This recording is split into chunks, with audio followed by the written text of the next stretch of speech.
Hi, good morning everyone. Dito na naman tayo. Ayan, nagwalis ako niyan sa sala at saka sa kusina. Pinawalisan ko muna yan. Tapos, pagkatapos ko dyan, sa sala at saka sa kusina, yan ang ginagawa ko tuwing umaga. Everyday talaga yan. So, magpo 4 years na ako na yan ang ginagawa ko talaga tuwing umaga. Daily routine ko na talaga to na magwalis tsaka sa kusina tsaka sa sala. Yan ang ginagawa ko. Tapos ganyan talaga ang buhay pagkasambahay ka. Yan paulit-ulit na lang yung trabaho natin bilang isang kasambahay. Kaya walis-walis muna dyan sa sala. Inuuna ko kasi yan sa sala, nawalis ko.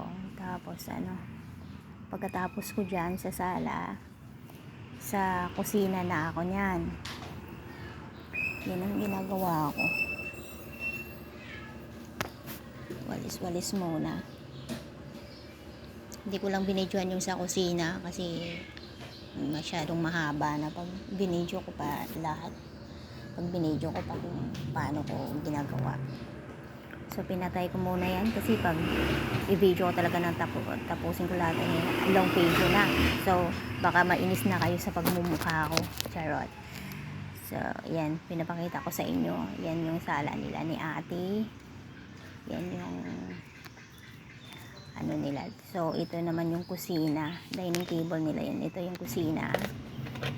Yan. Tapos, kinuha ko na yung map. Nilagyan ko yan ng suka. Yan ang ginagawa ko. Nilalagyan ko ng suka yung map. Kasi, nakakawala ng amoy yung suka. Pag nag-map ka, lalo na pag may asuka na pumapasok. So, siyempre, may mga bakterya yan sa loob ng yung mga tsinelas natin. O, diba? Yung slipper natin yun. So, hindi na talaga natin maiwasan yan. May mga bakterya talaga. So, kailangan na lagyan natin ng suka. Yan talaga ginagawa ko. Pati maglaba ako ng damit, nilalagyan ko yan ng suka. Kasi nawawala yung amoy. Mabango yung damit natin pag nilagyan natin ng suka. Pag naglalaba tayo. Yan ang ginagawa ko talaga pag naglalaba ako. Sa mga damit ko. Tapos, ayan, kinuha ko na. Nakuha ko na yung map. Mag-map ako dito sa loob. Sa sala. Tapos, pagkatapos ko dyan mag-map sa sala, doon na naman ako sa kusina mag-map. Kaya, map muna tayo. Yan talagang ginagawa ko. After ko magwalis, map. Hindi talaga makakalimutan yan. Kailangan talaga pag katapos natin magwalis, mag-map tayo. Yan. Kahit na nag-iisa lang si ate dito, kailangan malinis yung bahay. Malinis yung sahig. Kaya ganyan. Tapos, yan, pinatay ko na yung cellphone, yung video ko. Kasi, mas lalong maglong video tayo nito. So, pinatay ko muna yan. Papatayin ko muna yan. Pagkatapos kung Tapos, ayan, nagmap muna ako dyan sa malapit sa computer table. Sa pintuan ni kuya tsaka ni ate. Doon, nagmap ako sa sahig. Tapos, pagkatapos dyan, kusina na naman tayo. Ayan. Tapos, pagkatapos ko lumabas ako, nilugasan ko yung mga plato ng mga aso ko, alaga ko. Punta muna ako sa, lababo ng mga aso. Yan, hinugasan ko yung 3 dish nila. Tapos, dito na naman ako sa pusa, hinugasan ko na naman yung dish nila. Yan yung talagang ginagawa ko tuwing umaga tsaka gabi. Yan ang ginagawa ko. Tapos, yan, hinugasan ko na yung dish nila. Tapos yung isa, nilagyan ko ng tubig kasi nilalagyan ko talaga yan everyday kasi yung mga pusa umiinom na yan ng tubig So, kailangan malinis yung inumin nila, hindi madumi.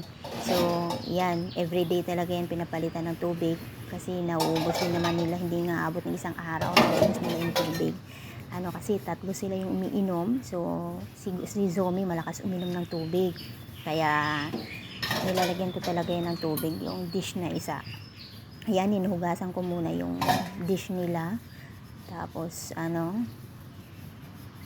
lalagay ko yan sa lagayan. Then, may lagayan din kasi. Patong ko yan dyan. So, hugasan natin ng maayos. Hugasan natin mabuti yung dish nila para naman malinis. Kawawa naman yung mga alaga natin na madumi yung dish nila. Yan, ilagay ko na yan dyan. Ayan. Hugasan ko na. Tapos nilinis ko yung lababo. Yan. Tapos, yan. Buhusan natin ng tubig. Tapos natin buhusan ng tubig, hugas ng kamay. Kailangan maghugas talaga tayo ng kamay. Tapos nyan,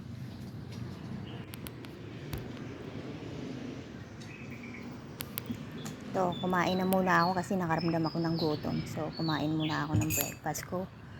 Kumain ako ng tasty, tsaka uminom ako ng kape ko. So, yan ang ginagawa ko talaga. Pag nakaramdam ako ng gutom, kain muna ako. Tapos, subo muna. Kain muna. Kagat muna sa tasty. Yan, ginagawa ko. Yan yung ginagawa ko tuwing umaga. Kain muna. May mga iniisip ka. So, kain mo na lang. Yan. Kung may mga problema ka, ikain mo na lang. Yan. Tapos, hayaan mo yung mga problema na yan. Mawawala din yan. Magiging okay din yan. Kaya, ako ngayon, 2026, lemon is life na talaga ako. Kasi, 2026 na. So, kailangan ko na talagang alagaan yung sarili ko. Tapos ito na, pagkatapos kong kumain, hindi ko naubos yung isang tasty na nilagyan ko ng mayonnaise. Siguro mga kalahati sinuklay ko yung buko. Basa pa yan eh. Basa pa. Tapos ito na, pagkatapos mong suklay, nagwalis na ako dito sa sa mga aso na area ng mga aso. Inalis ko yan. Inalis ko yung mga poops, mga dahon, ayan. Ganyan ginagawa ko. Tapos dito na ako sa mga pusa, sa parkingan ng kotse nila ni ate. So dito na ako nagwalis. Inalis ko na to para malinis na. Yan, pag may trabaho ka talaga, kailangan mag-focus ka talaga sa trabaho mo. Ayan, thank you for watching. Bye!